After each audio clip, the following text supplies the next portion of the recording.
Hi guys, today we're finishing off this Porsche 911.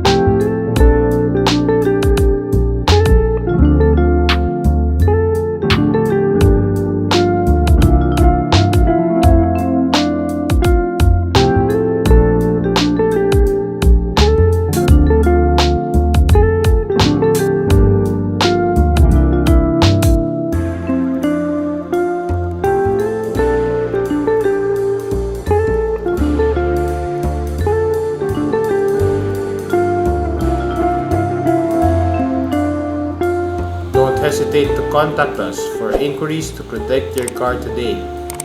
Subscribe to our channel for more.